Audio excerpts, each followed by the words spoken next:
Hey everybody, it's been a busy weekend. It's been a busy start to the week, especially with one of these sessions that are going ahead today over the Peak Cluster CO2 pipeline come through the Wirral. So that was my first thing this morning at 11:30 with my lovely little daughter who was off ill from school, but sadly she had to be dragged to this endeavour. And she was amazing. She did really, really well. While she sat there while her dad questioned the living hell out of these people. But nonetheless, that I'm going to cover that in a later video because I wanted to hear back from the other 3 sessions. There's quite a few Restore members there reporting to me, which is great. And I got to meet a few councillors about all support not allowing the CO2 pipeline going for the Wirral. But nonetheless, the video today is about something you've all seen, I imagine. And it's this lovely video, this lovely chap destroying my heritage, in my opinion, our heritage, right? The British, English heritage. And it pissed me off, and it pissed off a few people. So we're just going to play the video, and a lot of people have commented on this, but I've got a few things to add, shall I say, and compare. What are you smashing the wall down for? What are you smashing the wall up for? Why are you smashing the wall down? It's not your fucking wall. It's not your fucking wall. I've just watched you chucking bricks trying to smash the fucking wall down. I don't care, it's not your wall. There's a path up there off the main road. There's a path on over there. This is not your property, dude. You can't just go around smashing shit up because you want to go through it. Shout at you. I don't care, dude. It's not your wall. I've just watched you and videoed you smashing the wall up. It's not your wall. Then leave it the fuck alone then.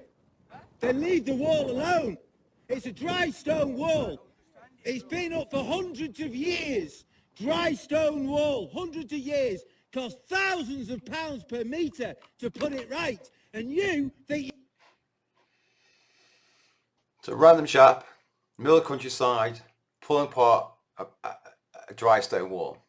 A dry stone wall which was built hundreds of years ago in my countryside, not built by migrants. And the reason why I say that is because mainstream media keeps telling me my country is built by every migrant around the entire planet other than the natives of these isles.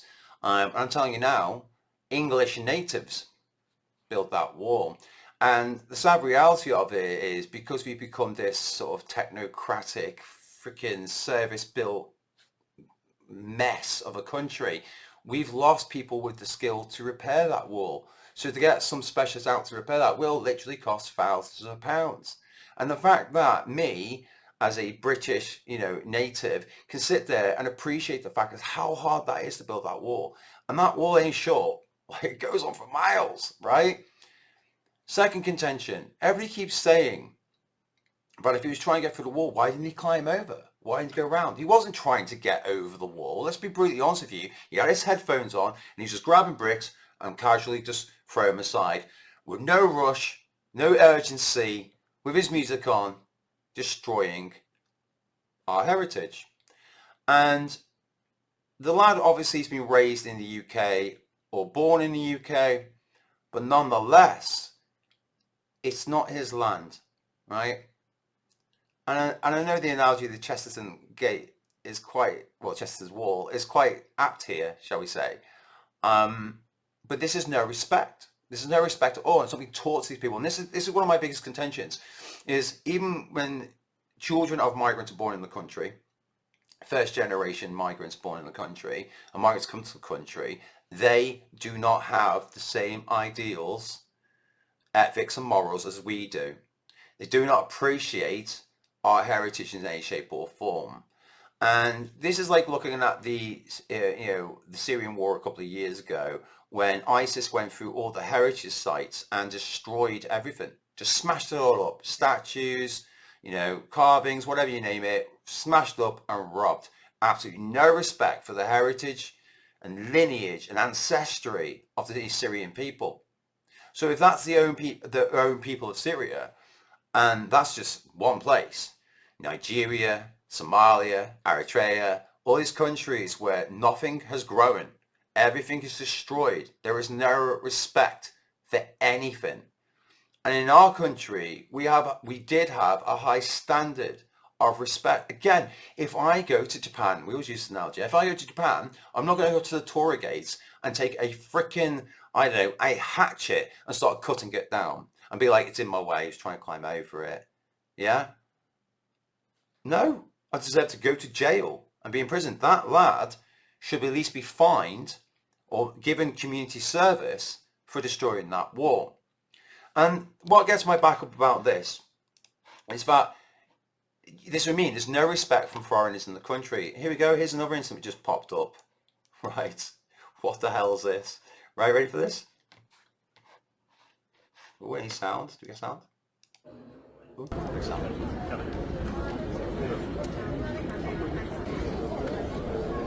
No, I'm sorry. It's foreign. He's not a native. And yet he's just pissed up against the wall next to our royal guard. No respect for our heritage and culture yet again. Okay? So this is what we mean. So this is the problem with the liberal left. You want to keep bringing people into our country expecting that they've got a blank slate and they're just like everybody else. But they're not. We're all different. And there's nothing wrong with those differences, but sometimes there is something wrong with those differences because some differences just don't get along with each other. Yeah, some differences don't belong in certain environments, and that difference doesn't belong pissing on that wall. Yeah, that difference doesn't belong pulling stones out of a ancestral dry brick wall. And the fact as well, I'm not sure if you noticed this. I think Nate from State of Politics mentioned this. Look at that face. You see that? He is smirking when he's told it costs £1,000 to repair that wall. So there it goes. Oh, £1,000. That's disgusting. That says to me, this chap had the intention of destroying that wall.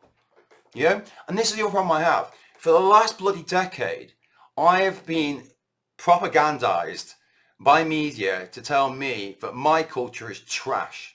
But my native people have no rights to the land compared to someone who turns up from another land.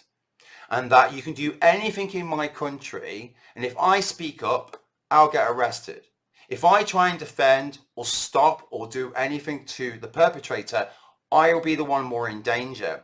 While the foreigner, I mean, I'm not being funny, it doesn't matter if he's born or not, he's still a foreigner. He's coming to this country with no respect and destroying everything because he knows there's no consequence.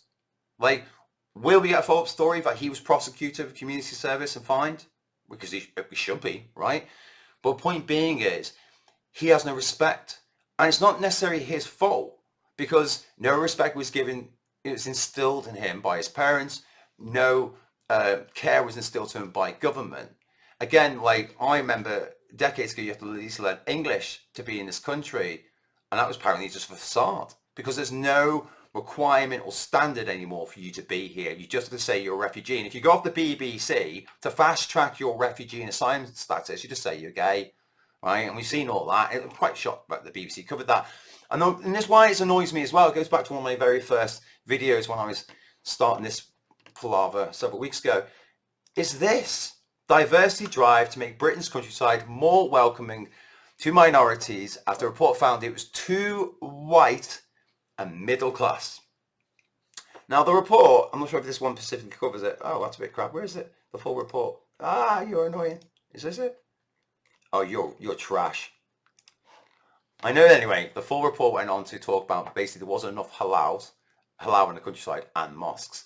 But when you have titles like that going around saying, oh, it's too native and we've got to make sure we destroy everything that natives is, right? So we want to flood the countryside with minorities who don't give a crap about the English, Welsh, Scottish or Irish countrysides to do this, yeah? Right, and you think you can come around here and smash a fucking hole in it because you want to get through? What? And he does, because he has no respect. Respect has not been instilled in him. He has no link to our ancestral home. And the thing is though, again, like I like to say it's because he's got no link, but that's bull, right? Because if I go, as I said, if I go to any other country, I'm not going to start taking the brick out of the Great Chinese, the Great Wall of China. I'm not going to walk up to, the pyramids of Giza and be trying to carve out a stone, am I? And I mean, again, you might be saying, Martin, you're conflating this. That's not the Great Wall of China. Well, it is to me, because those walls have stood for hundreds of years.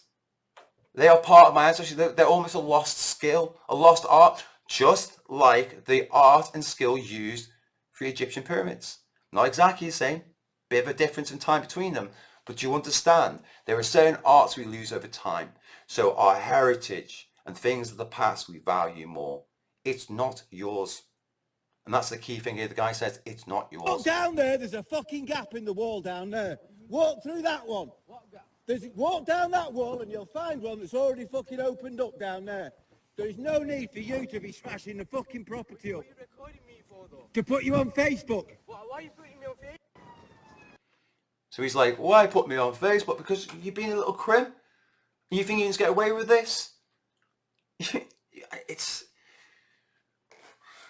infuriating. So with the combination of the countryside's too white and middle class, we're trying to shove migrants from the third world, especially migrants who are not compatible with potentially our civilization and our culture, because I know there's lots of new builds going up in the countryside where they're just dumping these people in. I can't 100% blame this kid, but I do, because your actions are your consequences, and you know fair well what you're doing. You're not trying to go over that wall, like I've said, and you are purposely destroying it. You'll have headphones on, probably recording it, being like, what I've done, brah. Look what I'm doing, brah. Destroying it, yeah? And then when the guy highlights it costs thousands of pounds, you freaking smirk. And then you toddle off of a problem and complain that it's going to put you on Facebook. I'm glad he put you on Facebook. I'm glad this other chap pissing on the wall was put on Facebook, yeah? And this is what you want in a countryside to make it diverse. But the problem I have is that we've already ran, you've heard the term white flight, from every major city in the UK. We've been pushed out of our own cities because we can't afford to live there, while migrants get just given free housing. I mean, we know that at least 40%, arguably half of social housing in London isn't to a British-born person. When you look at your prisons near London, 80% of the prisoners were not born in the UK. But we can't send them back. We've got to keep destroying ourselves. And if you get people like the Green Party, Zach Polanski, it's estimated he'll bring in 4 million people within the first year. And he won't care because he wants to destroy everything we've got. And I'm just had enough of it. And there's nothing racist with saying this. This is respecting my country, my ancestry, the history, the beautiful lost arts of this nation. And I'm sorry if you're going to pollute it with people like this, who have no care and no respect and no tie to the land, and their parents have not taught them right, then frankly, the countryside is going to just look like Birmingham. No offence. So, food for thought, as usual. Bit of a rant and a ramble on that one. And I will get back with a CO2 pipeline update, shall we say, from the Glow State. And I'll tell you now, some of the questions and some of the answers were amazing in that room. I recorded it all, by the way, but only via voice. So I might try and time stop it and highlight some of these amazing questions from some people there and the hilarious answers we got back. But anyway, as I said, food for thought. Thank you for watching, and I'll catch you soon.